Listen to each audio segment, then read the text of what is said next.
what happened in the Qatar Grand Prix weekend. Ladies and gentlemen, welcome back to XRS Plus, the official podcast for X Racing Series. I do apologise, first of all, for this episode coming out a day late than usual. Usually we do the Tuesdays. Today it's going to be the Wednesdays. There is a reason for that. I moved back from uni on Monday, so the last couple of days have been packing, driving, and then unpacking. It's been a lot of stuff. So I haven't had time to do the podcast. However, we have found the time here on a Wednesday, and for a bit of a change, and I really hope that my mic isn't getting absolutely annihilated, we are outside. We are recording this episode outdoors. UK has got some beautiful weather.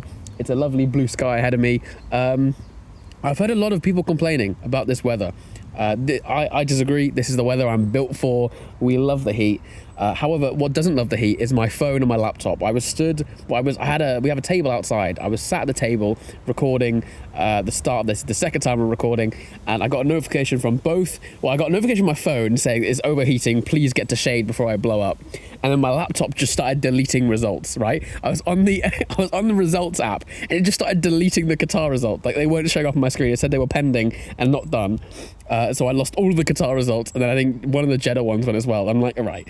There is clearly someone is trying to tell me to stop recording now because the results are disappearing. I've gone to the shades and the results have come back again. So that's really weird, but we are sat in the shade now. We're sat in the shade. We're not in direct heat, so unfortunately no tan for me. But we can get this show on the road. Qatar, very weird race. And what was very much weird about it is because we didn't have a set strategy.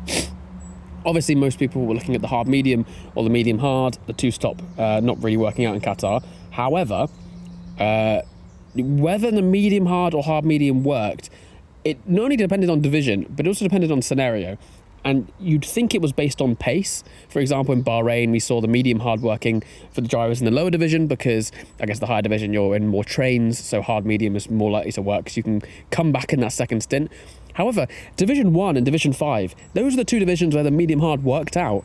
And in the divisions in the middle, actually hard medium looked to be the better strat. So very, very interesting that the two strategies were pretty similar depending on the scenario you put yourself in. We'll start with Division 5, we'll work our way through. Also, with the season being cut down to 6 races as opposed to the 8, we've lost Las Vegas and we've lost Singapore as well. This championship has been blown wide open. 6 races is not a lot of races. This championship could be won by a lot of drivers. So we'll do a little mid-season rundown, see where the teams are looking, see where the driver standings are looking, and I'll give my opinions on where I think it's going to go. But we'll start with Division 5, as we often do. Our top 3 was Dom Parry, Karma, and Gordo. A very familiar top 3 in this division. Dom Parry been on the podium in all 3 races, so has Gordo. Karma on the back of now a double podium stint in both Jeddah and Qatar. Worldwide, only 1 point behind in the standings and a podium to his name back in Bahrain. Those 3 are going to be the main 3 drivers to be looking at in this championship fight. Very surprising, I will say. Dom Parry, obviously debut season, we didn't know what we would see from him. He's got a fantastic gap in the championship, 12 points. We'll remember that compared to the other divisions. I think it might be the biggest gap in the driver standings. 12 points is fantastic.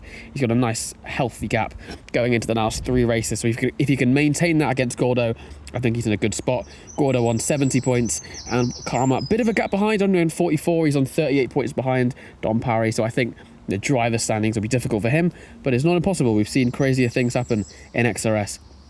This race, I'm going to say my driver of the day, or my driver winner, I'm actually going to give it to a team this week, and I'm going to give it to Sauber. Very, very well done by Sauber, and for 2 different reasons.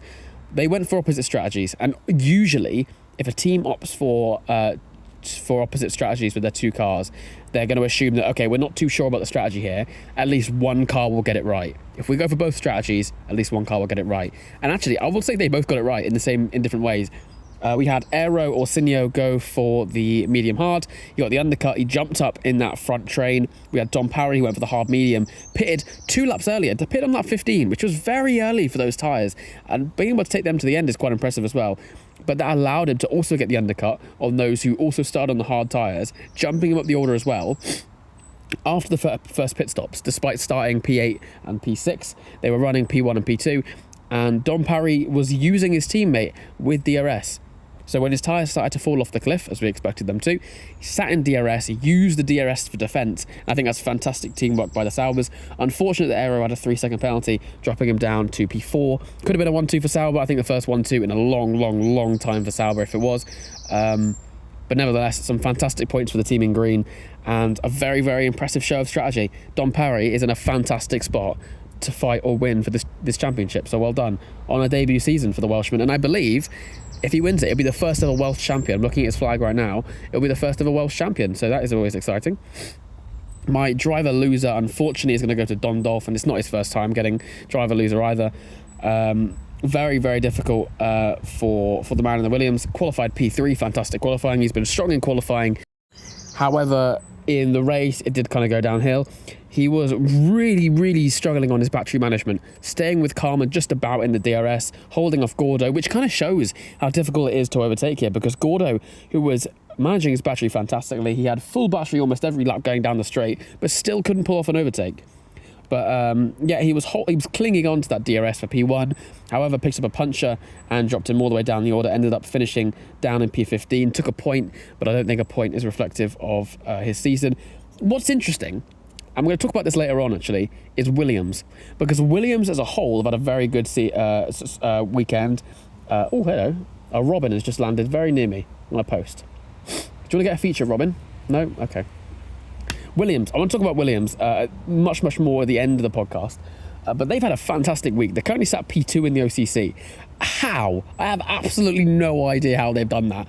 So we're going to watch their points, because I've looked at this myself as well. This is how close the OCC is. We're going to watch their positions as we go through the divisions to see how on earth they've done this. They finished P15 and DNF in this division. That's 1 point to their name, so not so great. But I don't know how they're second in the FCC. Fair play. But Dondorf is my driver loser for Division 5. We're going to move on to our Thursday division, Division 4, where the podium was Jasper, LRS Carl, and Wereful Lime. Again, very different race. What we saw the day before on Wednesday, we saw Dom Parry coming out with the hard medium, pitting a little bit earlier, and the hard medium being the better strategy. However, that was completely the other case in Division 4, where Jasper, who nailed the pit stop time, came out behind LRS Carl with a clean air for DRS, got past and just pulled a gap, won by about 9 seconds. Absolutely perfectly done by Jasper. And also, I've said it before, I love it when a driver who gets promoted is doing well in a division higher. So Jasper is currently sat P3 in the standings. It's going to be difficult for him to fight for this championship, but nevertheless, it is very impressive for him to be winning a race. Carl as well, great to see Carl flying up at the front. He's found some fantastic pace coming into this season, and difficult for Ferrari because they could have done with him instead of selling him, because he's gone to Haas and started performing much better than he did last season. Wereful Lime as well, nice to see Alpine on the podium.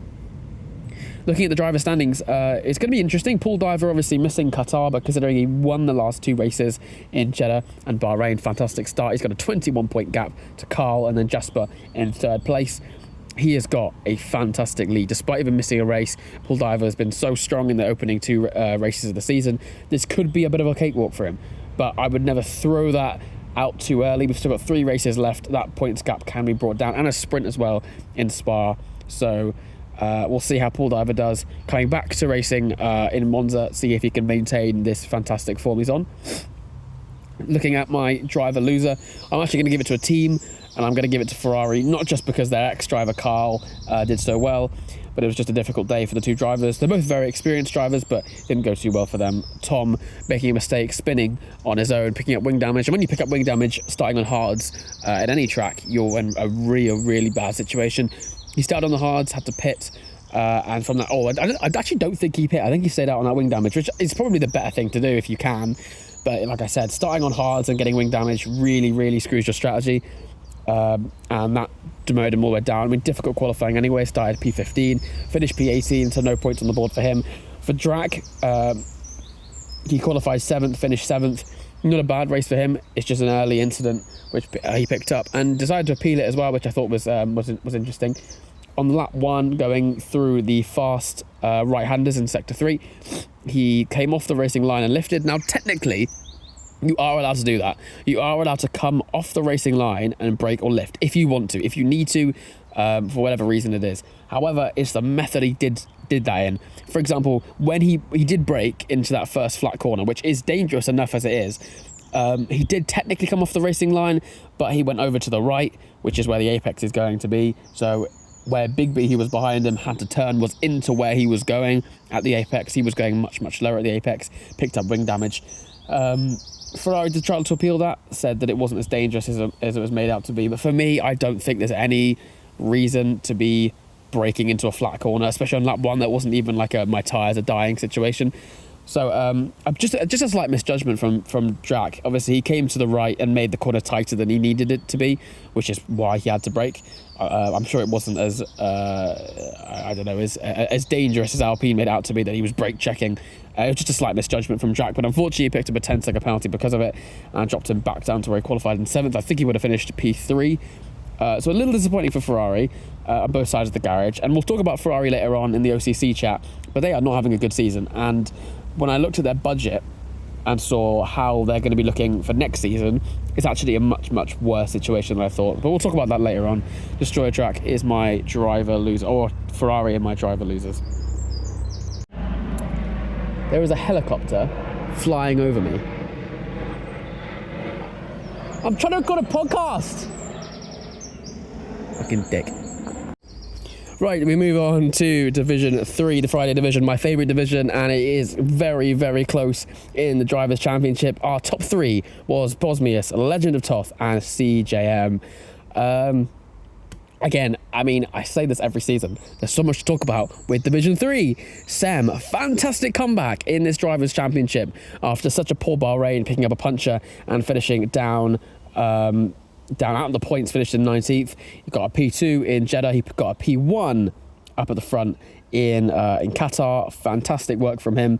And the championship is absolutely on. He's leading the championship now by 8 points with Dodo. Another mistake. So well done, Sem. He is my driver of the day, or my driver winner. I think if he can keep up this consistency, not making too many mistakes, I think this is going to be a really good position for him to be in 8 points ahead of the rest. Because that leads me on to my driver loser, which is Dodo. I don't understand how, again, he's having to make a comeback drive. In Jeddah, obviously, it was a poor qualifying. Started down in 19th. Made his way up in the sprint a little bit. I think, where did he finish in the sprint? P7. Dropped down again, but brought it back up in the race to finish P5. Qatar, a very solid qualifying, I believe. P4, that's very solid. I mean, a couple of positions behind Sem, to be fair, but that is recoverable. Qatar, you can't overtake. I'm not sure whether he made a mistake or was hit on lap 1, but it dropped him all the way down to the back. And now that is a problem, because you can't overtake a Qatar like you can overtake at Saudi Arabia. He tried to make it back. He did it quite dangerously, picking up 2 penalties, one for an unsafe rejoin, another for taking out the Aston Martin of Minnie Walker, I believe. One of them giving him a 10-second penalty. So that's a back-to-back 10-second penalties for Ferraris, which is really not helping the team either. And even the instance he didn't get penalties for, he was just very messy trying to cut up the field. Managed to finish P9, so not an awful recovery. He did a pretty solid job in making back some points, but he's lost so many, and there's a penalty points he just doesn't need. The penalty points for this season, I believe it's 5 for a quali ban. That is not a lot of penalty points, so he needs to be careful. I'm not sure if he's got a quali ban in Monza. I really hope he doesn't. Monza, of course, Ferrari get the 10 extra horsepower. Dodo's home race as well, so I'm hoping he has a really just a cleaner race. Honestly, just a cleaner race, a bit like Bahrain, because the last 2 have been quite messy from Dodo.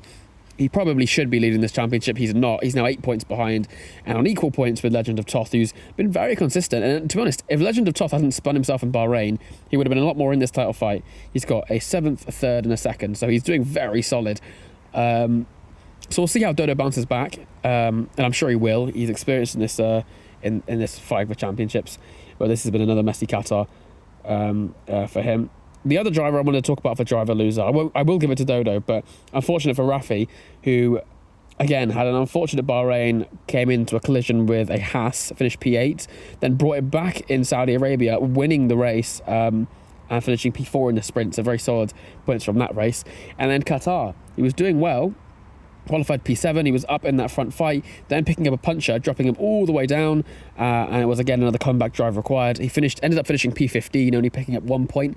That has definitely put him on the back foot for this championship again. He's now currently sat P5, 17 points ahead of Sem. So again, it's recoverable. These points gaps are not big. The gap between Sem and P7 is 30. So keep an eye on Division 3 because it's not going to end in the same order it is currently. But that is unfortunate for Rafi, who's a driver with definite pace, but another bit of bad luck, and it has chucked him down the order. So there is Division 3, Sem leading it, and getting my driver winner. Righty, we move on to the Saturday division, my division. We move on to Division 2, where the podium was Duke, More Leader, and myself. Where to start, really? I mean, let's not start with me. Let's start with Josko. Josko is my driver winner. I'm not really sure how he's managed to do what he's done. So he had a wheel issue off the line, because I saw it, because he pulled off the track and everyone passed him, and he was years behind the back. He was so far out of this race gone, no chance. Then somehow, and I've never seen this before, a safety car in Qatar caused by Whiffle, that brought out a safety car, and it was interesting because a lot of the drivers on the grid, and you've got to think this is Saturday, so everyone's seen the hards be the better strategy. They've all started on hards except for Duke, and I think there was one other. So it might be Josko actually. Yeah, no, the AI pit Josko onto mediums, I think. So he was on mediums at this point, and so was Duke. And then when a safety car comes out way before the hards window, they've been given a massive opportunity to pit under that safety car and just hold on to the tyres. So unbelievable there from Duke and Josko to just be on the perfect tyres. Everyone else had to pit. A couple of people pit twice in the safety car. One was me, one was my teammate, one was More Leader. Everyone else who didn't go for the harder allocation, didn't have a second set of hards, had to just go long on the medium set and then pit again. Unfortunately, people like Power Twan and Hazer, who were very quick that race, qualified first and second on the grid, had to try and chase back up. So my driver win is going to be Josko, because considering how far away from the grid he was to finish P5 is very impressive, and it probably could have been higher. My driver losers are going to be Power Twan and Hazer, and it's not even their fault. Going for that balance allocation, they didn't have a second set of hards that I did, for example, so weren't able to take the tyres at the end. They had to pit again. But considering they nearly caught me, they were about 2 seconds away from me by the end of the race, is very impressive. So insane pace from Power Twan again. He's going to be a serious threat for this Drivers' Championship, I'm sure. Currently looking at the driver standings, I'm leading it by 4 points. That is not a lot of points, unfortunately. So I do feel very unsafe. Power Twan has been faster than me consistently across this season. So if I keep getting lucky, if Power Twan gets another drive-through or safety cars at bad times for him, then fine, it might be doable. But if not, I think Power Twan might get me at some point. But P3 is More Leader, P4 is the other Williams of Hazer, only 1 point behind, so very impressive by these two. And definitely a chance for constructors. Williams never won a trophy in XRS, as a lot of people like to remind each other. This could be Williams' first chance at an actual championship fight, so well done to Williams. They might absolutely grab it. And yeah, I mean, once again today they were consistent in the race. More Leader picking up P2. He got a penalty removed. It was going to be P3 because he went on to intermediates under the safety car by accident. As it didn't affect anyone, it was the penalty was removed and he goes back up to P2. Hazer managed to recover up to P6, which isn't actually that bad. Again, both of them were very quick catching the pack, so decent points considering where they were. So well done for them. And Williams looking strong for the constructors. We're going to move on to Division 1, and the top 3 was Cadamansel, Ladies Man or Not Vibe, and then P3 was Casper. I'm whizzing through these divisions because I want to talk about the OCC as well, as it's mid-season. I want to give a little rundown on the OCC. As for Division 1, it went back to the medium hard somehow. The undercut working out for Calamansel and Not Vibe. There was a couple other drivers who went for it, which I'll talk about in a second. But the majority of the grid went for the hard medium, as we saw in Division 2. However, those two that went for those 4, I should say, that went for the medium hard, worked out for two of them, didn't quite work out for the other 2. Well done to Calamansel and Not Vibe for getting that undercut. That is what worked out, the undercut, and then just playing defensive on the second stint. They managed to walk away with it, build a gap. Casper, who was the man chasing, wasn't able to cut through the pack fast enough. It's Qatar, you can't overtake, so I don't blame him. And they managed to finish P1 and P2, so well done to both of them. They both get my driver of the day. Unfortunately, my driver losers are going to go to Saban and OJ, because those are the other two drivers who went for the medium hard. They weren't able to get the same undercut that the other two were able to, and just got caught up. I think OJ ended up finishing P7, and then picked up a penalty for a collision, I think with Saab, which dropped him down to P11. Saban finished P10. He didn't get a penalty, he just got swallowed. He wasn't able to pull that gap that the other two did, and the guys on the mediums for the second stint just caught him. And while it's difficult to overtake at Qatar, there is definitely a tyre advantage there. So through the track, not necessarily into turn one, but in the track, in the bends, you can make overtakes if you're brave enough with it. And I think the grip for Saban just dropped, which caused him to get overtaken. So unfortunate for both of them, because they were probably on the right strategy for that race. Again, very interesting that the right strategy for one race is different for another race. So Qatar and the lack of overtaking really playing into it. But looking at the driver standings, it's actually Jaipo who finished, I believe, P4 in that race he did, who is now leading the driver standings in Division 1. Second is Axel, who didn't have a strong race in his first race in McLaren. Third is now Callum Ansell. But the gaps is incredibly close in Division 1, and this is why we got the pace gap. This is what I've been calling for so long. That Division 1 is just dominated by whoever the fastest alien is that shows up. So it was Leo Lund last season, Elias the season before, Techevi the season before that. Finally, we've got an incredible title fight in Division 1, and it's the closest one across the field. So the gap to 30 points in the other divisions, which was down to P6 or whatever, 31 points is the gap from P1 to P9, 40 to P11 is incredibly close. The top four are within 3 points of each other, and none of them are Casper. So this is going to be an incredibly close title fight in Division 1. I have no idea who's going to come out of it on top. But of course I'm cheering on McLaren's. I'm secretly cheering on Jaipo, because I think I always love a driver going up a division and doing well. I think if anyone can go up a division and win a championship, he's definitely one of them that can do it. So it would be nice to see him win it, but obviously I will be cheering on the McLaren's. So yeah, keep an eye on Division 1, and I'll try and get on some commentary or some engineering or something. I need to get involved in that division, because clearly it is going absolutely crazy in Division 1. Right, now we've shot through that, I want to talk about the OCC, because that's the main part of this podcast, as we are now at mid-season, which wasn't supposed to be mid-season. It's supposed to be in another week, but we're here early. First of all, what on earth is Williams doing in P2? Let's just shoot through their results, as I said we do, right? Because I don't understand how they are there. What have they done this weekend? So, in Division 5, they finished P15 and DNF, right? That's niche. That's not great. In Division 4, they finished P8 and P13, okay? Mid. That's okay. That's just a couple points to the bag, you know what I mean? Division 3, they won with Sem, well done, good points. Bosmius won, and Obwalf P8. So great points in Division 3. It's their strongest division. It's good to see them scoring points there, well done. Division 2, another one of their strong divisions, finished P2 and P6. So another strong division, well done, good for them. And then Division 1, let's load it up. Division 1, they finished, to be fair, P5 actually, P5 and P16. So they had a very good second half of the weekend. How on earth does that put them P2? I don't understand. Where have Mercedes and VCOB gone? This OCC fight, now that it's 6 races, is going to be insanely close. Currently McLaren are leading it with 350 points, with a 33-point gap to P2, which is Williams. Then it gets ridiculously close. 8 points behind that. Is it 7 or 8? 7 points behind that is Mercedes. Then it is another 5 points behind is VCARB. Then it's another 50 points behind is Red Bull. So it looks like the fight is going to be between those top 4 teams. McLaren, who are leading, then Williams, Mercedes and VCARB. Why are Williams part of this? Where have they come from?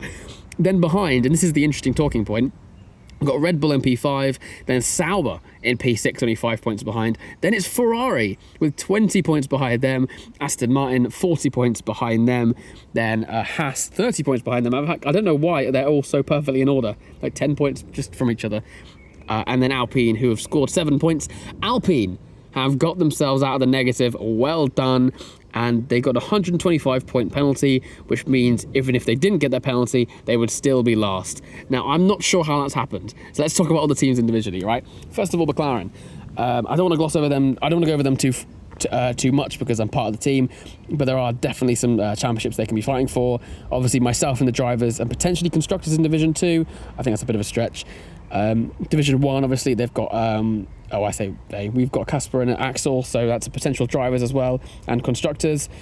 And also the ones we need to be looking out for is Division 4 and 5 constructors. Very potentially, we're in that fight there. Williams, I'm not sure where they've come from, and I'll give you a bit of history lesson. Williams have never scored a single trophy. Every team has scored at least one trophy except for Aston Martin and Williams. I don't think Aston Martin are going to win anything this season, unfortunately. The only one I can think of would be Division 2 constructors. So look where they are there. They're 5th. They're 5th and 60 points off. Okay, so maybe not.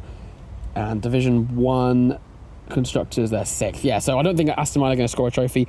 Williams, however, absolutely could. Division 2 constructors is there for the picking. Absolutely, they've got a good gap there.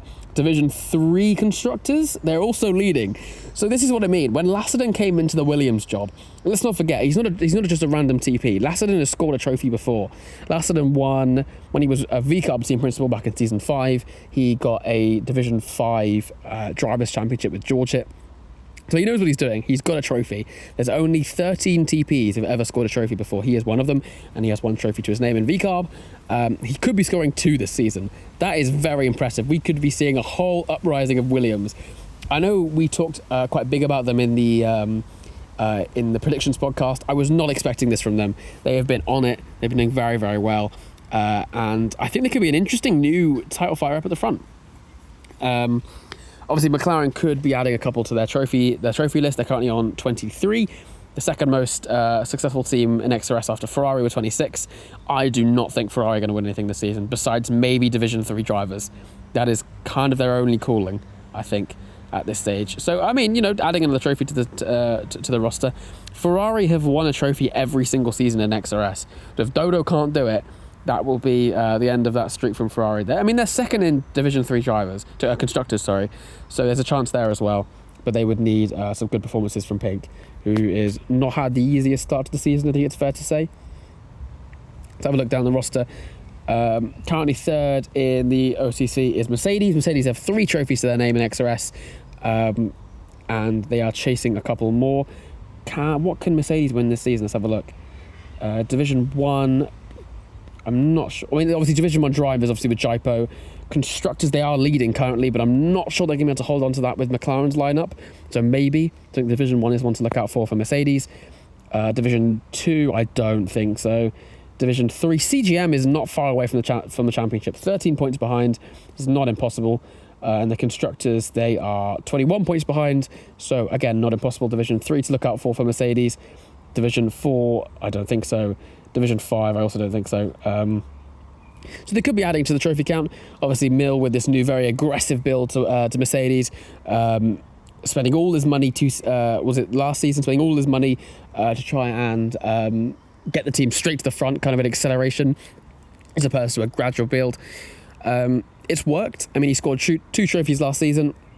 He could be looking at 1 or 2 more maybe this season, which would be very, very solid, and that would kind of cement Mercedes as a front-running team with this kind of new era in XRS where McLaren dipped down a bit and then come back up. Ferrari have dipped down currently. We're kind of rebuilding into what XRS is going to look like in 2026 game, and I think Mercedes could definitely be a front-running team. I trust in Mill. He's one of the most successful TPs in XRS, and he's got 16 trophies to his name currently as a team principal. So I think it's fair to say that the Mercedes are going to be one of these front fighters. VCARB have been consistently that kind of midfield team. They finished always between P3 and P6. Could they finally break that trend and finish top 2? I think it's very possible. They're only 12 points behind Williams. Is there any trophies on for VCARB? I don't think so. The only one I can... of course there is. Division 4. Sorry, completely forgot about Division 4. Division 4 they've been smashing because of Pool Diver, so that could be a great drivers and constructors pairing. They could get the double in Division 4, which is always very solid. VCARB currently in their history have 3 trophies to their name. They've got a Division 1 drivers and constructors back in Season 1. And of course, like I said, Lassenden picking up the Division 5 drivers in Season 5. So again, they've just been a midfield team that occasionally jump forward with a good division and pick up a trophy. I think Division 5 is their calling card. Division 3, I mean, they're 4th in constructors, but I don't think it's impossible because Jax and Raffi have proven they're good paced, top drivers in that division. Raffi's currently 5th in the standings. So maybe Division 3 as well. But I think Division 4 will be their main division. Like I said, rebuilding XRS into this new 2026, who are going to be the top teams. VCARB would need a good season. Let's have a look at their budget. VCARB's budget is solid. They've still got a little under 400,000 or 400 mil in the bank. So they've got enough for an easy, for some changes for next season. I think VCARB are going to be a potential threat to that front. I don't think they're going to win the OCC, and I don't think they're going to finish even top 2. But I think they will be building up to be a top team for next season. So it's all working out very well for Red Panda. Well done. I didn't actually touch on Williams and Mercedes' budget. They haven't got too much, but I think they're both going to win enough trophies and do well enough for it to be absolutely fine for them. Because, of course, prize money is based on performance over the season, so I think they'll do fine. P5 has got any Red Bull. Red Bull are doing very well. I predicted them a little bit higher, but I assumed they would be in the midfield. I don't think there's any drivers or any trophies on for them, except for maybe... there's 2. It would either be Legend of Softs drivers in Division 3 and Captain JDW or Jasper's drivers in Division 4. Maybe Worldwide in Division 5, but I think that's a bit of a stretch. He's got a bit of a gap there to fill. So I don't think so. Even with no trophies to Red Bull, I think that this has been a very successful first season for Worldwide. To finish P5 is very solid in such a close division as well, a close OCC fight as well. If he can hold off Sauber and Ferrari, that's a really, really impressive feat. So well done to Red Bull. Red Bull currently is the 4th most successful team in XRS with 6 trophies to their name. I don't think they'll be adding to it this season, but nevertheless, I think that this has been a very successful season for Worldwide. If he can maintain what he's doing. To 6th, Sauber, and again, an incredibly successful season for brand new TP in Scarata. Sauber have won 1 trophy in their past, and that was back when they were Alfa Romeo. They won Division 3 constructors with Pink and Dodo, who are currently the Ferrari lineup. Scarata coming into a team that has been struggling for a long time. After the downfall of Alfa Romeo, since they've been Sauber, they finished P9, P10, P9, P9, and P7 last season. So Thalo did bring it up from last season, did get his best season in his final, bringing it up to P7. If Scarata can finish P6 or maybe even P5, this could definitely be moving forward to a new midfield team, because Sauber have been a backmarking team for a long, long time. Moving a team into the midfield, I'd argue, might even be harder than moving a team into being a consistent front runner, especially in divisions this close.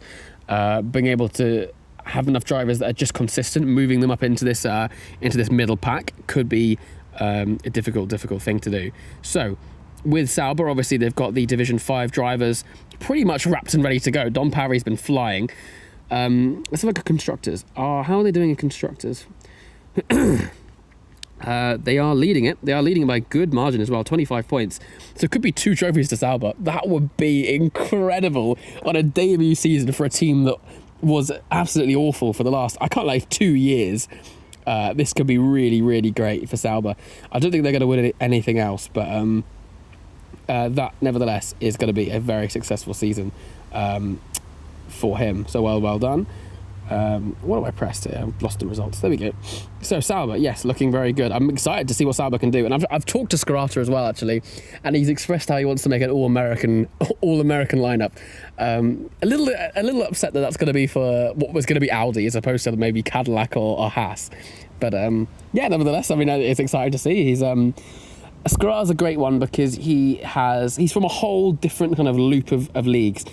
Most of us here are from kind of the UK leagues, the UK-based leagues. He's bringing in people from leagues that we might not even meet.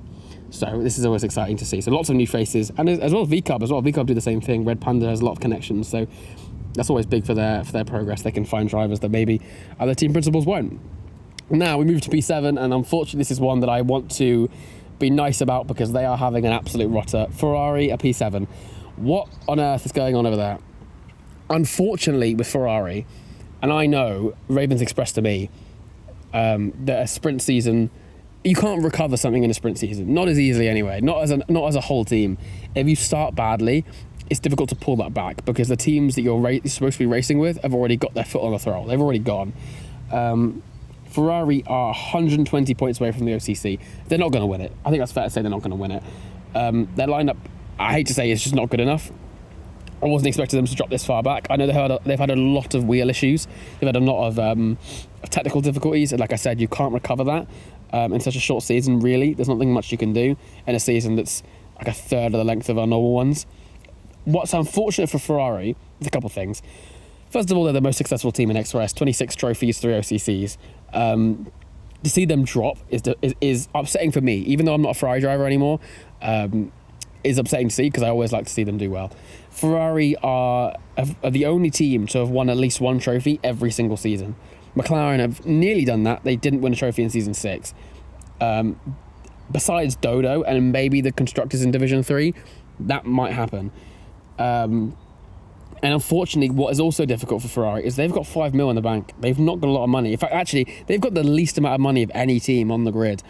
So if they don't recover this season at least a little bit, that's going to reflect their prize money. And if they don't get a lot of prize money, they can't rebuild this team or fix up this team into something that can fight for or continue fighting for the front, which is where Ferrari should be realistically. This could be really bad for Ferrari, and it's the same issue we've seen from Alpine, where Alpine haven't got a lot of money in the bank. They've taken a penalty at a really bad time, and now, I mean, they're the worst team on the grid, even without the penalty. Even without the penalty, they'd still be last in the OCC.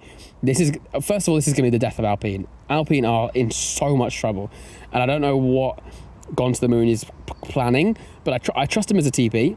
He's a good TP. He's scored 3 trophies. He's a joint sixth most successful TP on the grid. He knows what he's doing. It's an unfortunate mistake that's cost him, but even without that mistake, he still finished 10th in the OCC, I think, at this rate anyway. So he's going to have to rebuild in probably reserves, probably drivers that are just very cheap and just a slow rebuild. Ferrari, on the other hand, they're expected to be fighting for the top. They're expected to be fighting for the OCC. And they're just going to have to take a new angle into rebuilding it because with the situation they're at now, they either rebuild it now or just go for cheap drivers next season. They've got 1, 2, 3, 4, 5.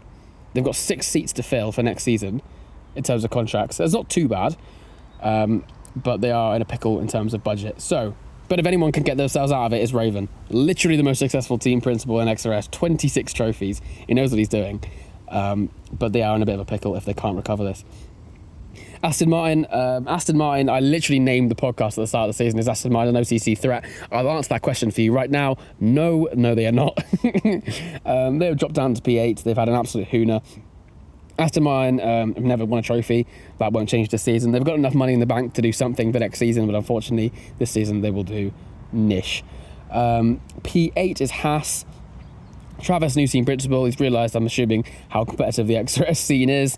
Haas, for their history, actually, Haas have actually won an OCC. For those of you noobs who are new to XRS, have seen Haas at the back and thought, they're just a backmarking team. No, Haas have won an OCC. They won Season 2 OCC. They have 7 trophies as well.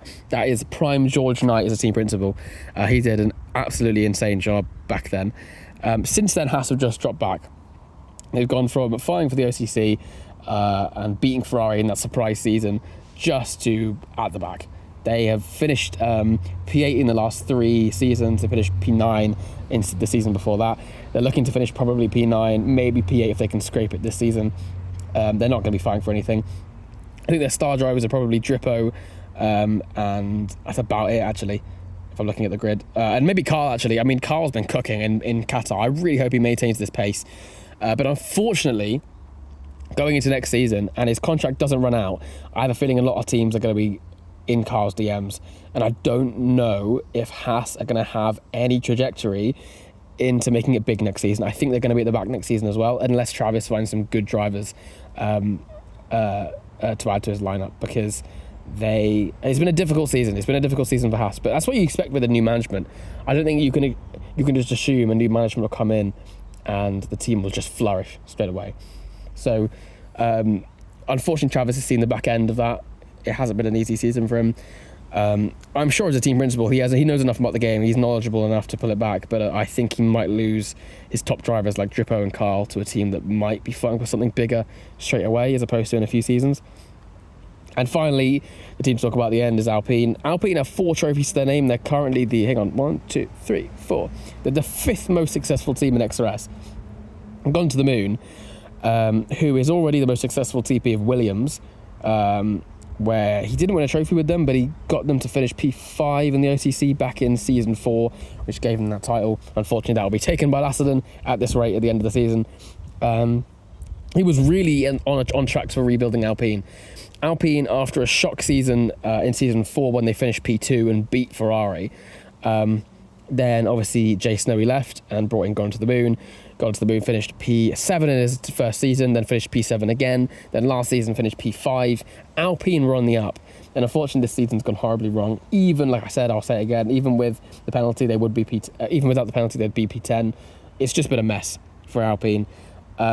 This is going to be really bad for their prize money, because they're not fighting for any titles, and unfortunately that will reflect in their prize money and in their bank balance. They have 1, 2, 3, 4, 5, 6, 7, 8, 9. They have all 10 seats to fill for next season, and they have no money to do it.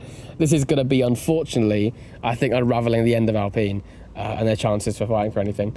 The max debt you can go into is 100 million. And even if you go into a little bit of debt, you've got to pay back 50% interest. So unless Gone to the Moon pulls the most incredible line about next season somehow and recovers it, I have a feeling that we might see the end of Alpine. But we will see. I'm very excited to see how he can do this, because he's an experienced TP. He knows what he's doing. And of all the TPs that I trust to be able to recover this, he's one of them that I will say can probably do it. So we'll see. Gone to the Moon. How do you do it? And then finally, the 11th team, which next season is going to be Cadillac. The TP spots are going to be open. I know a couple of people who are going to be going for it. I think Cadillac are going to be a potential mid-team to maybe breaking into the front. I think it's a bit generous. I think there'll be another mid-team, which would be very exciting to see. I'm excited to see how an 11th team shake things up. Another American team on the grid.